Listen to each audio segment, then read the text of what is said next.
Washington is using a familiar script: sanctions, then threats. Next comes force under a trumped-up false pretext. American imperialism may be absolutely lawless and perfectly immoral, but it does have its favorite and predictable routines. One of them is what can be called the Washington three-step of blockade, blackmail, invade. The three-step is by no means foolproof. Witness, for instance, the recent de facto defeat of the U.S. and its occasional overlord Israel at the hands of Iran, which even arch-neocon warmonger Robert Kagan has as good as admitted in, of all places, the Atlantic. But failure has never deterred America's best and brightest. Indeed, the combination of slow, sadistic strangulation of whole nations and taking the military baseball bat to them is a virtual fixation, as central to American foreign policy as permanent bad faith. Don't believe it? Here's a preliminary, most likely incomplete list in alphabetical order of countries that have two things in common. In the post-World War II period, they have been the victims of both economic warfare via sanctions, embargoes, and blockades, and direct military attack, including bombing directly and by proxy, land invasion, also including by proxy, and Venezuela-type terror raids: Cuba, the Dominican Republic, Grenada, Iran, Iraq, Libya, North Korea, Panama, Syria, and Yugoslavia. It may be counterintuitive, but if you were realistic about the nature of the Ukraine war and all the things Kiev would not be able to do on its own, from survive to target deep strikes into Russia, then as insanely risky as this strategy has been, the U.S. has already applied the scheme to Russia as well. Which goes to show that the Washington three-step is simply irresistible to American elites.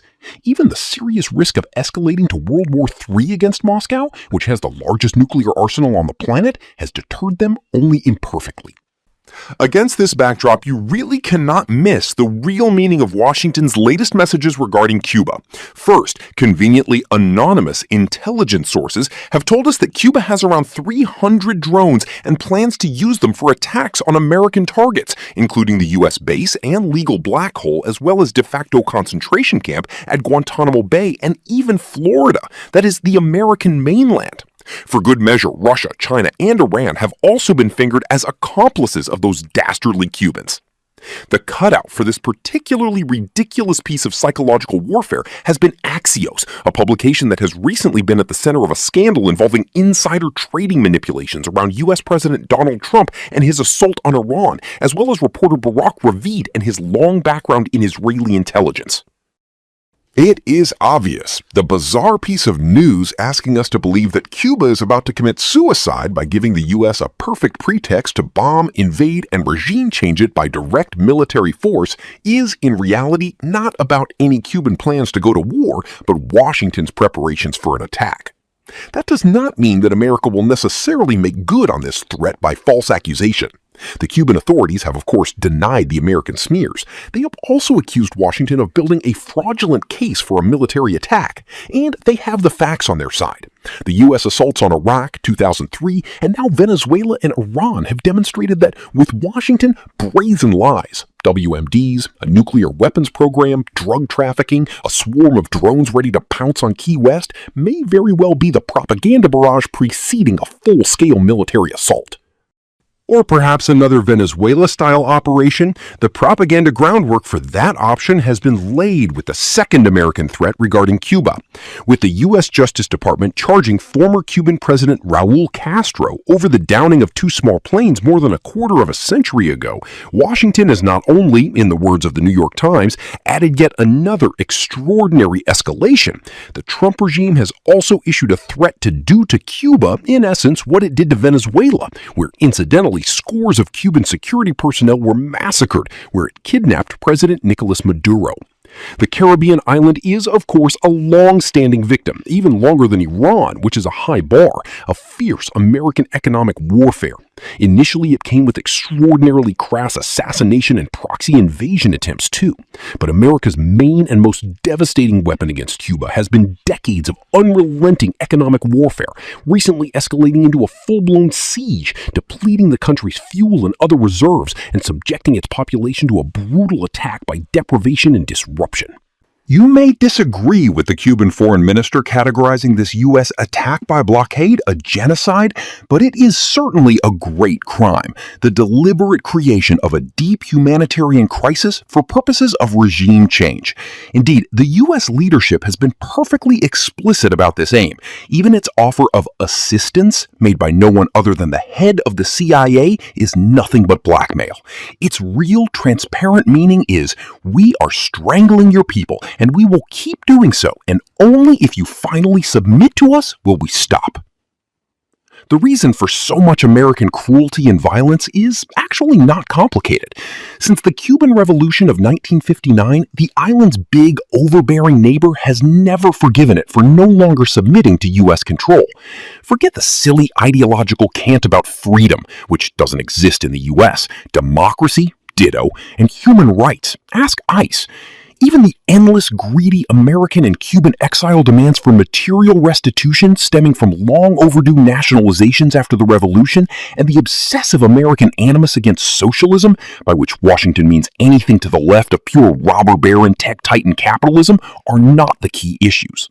Instead, the essence of the Cuban-U.S. standoff is that Cuba has dared try to be sovereign in the vicinity of the U.S., where the old Monroe Doctrine and its new Donroe iteration will tolerate only clients and vassals.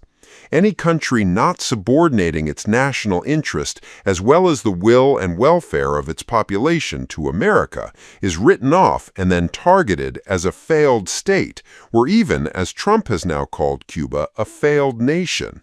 And we all know what the U.S. feels it has a right to do to these places. You may feel, by the way, about the current Cuban government, not regime, whatever you wish. Under no conceivable circumstances does the U.S. have the right to inflict so much violence and pain on any country that has not attacked it. Debates about the Cuban economic system are also beside the point. We simply cannot know whether it would work or not, or sort of, since the Cuban economy has always been disrupted by massive U.S. interference. And in any case, the existence of economic problems does not justify being invaded and regime changed.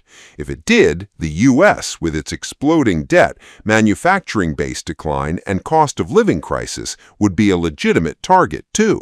Cuba may be able to resist this latest American attack, or not. Its president, Miguel Díaz-Canel, has warned Washington that an invasion attempt would encounter massive resistance and produce a bloodbath. Venezuela has fallen to American lawlessness and violence. Iran has not. Cuba's fate remains open. The U.S. military has been publicly broadcasting the location of military surveillance flights near Cuba on plane tracking websites, as Washington continues to exert pressure on the island's communist leadership. Leaving transponders on is likely deliberate, said UK drone expert Dr. Steve Wright, with the U.S. intending to send a clear message it has eyes in the sky to maintain the squeeze. BBC Verify analysis of data from flight tracking website Flight Radar 24 shows at least 5 U.S. Navy P-8A Poseidon surveillance aircraft and 3 MQ-4C Triton surveillance drones have been operating in the Caribbean near Cuba since 11 May. Some aircraft have flown as close as 50 miles, or 80 kilometers, from the island. Flight tracking data cannot give a complete picture of U.S. activity off Cuba, as military aircraft do not always broadcast their positions, but share their location for portions of a flight. The deployment of these aircraft comes as U.S.-Cuba tensions have risen significantly in recent months after Washington imposed an effective oil blockade on the Caribbean nation. It has also been reported by news site Axios that Havana has acquired drones capable of attacking the U.S. mainland, which Cuba's foreign minister responded to by saying the country neither threatens nor desires war, and accused Washington of building a fraudulent case for military intervention. These accusations were followed by U.S. Secretary of State Marco Rubio offering a new relationship with the Cuban people on Wednesday. Speaking in Spanish on the anniversary of Cuba's independence from the U.S. in a direct address to the island's population, Rubio blamed the island's unimaginable hardships on its communist leadership and not the U.S. fuel blockade.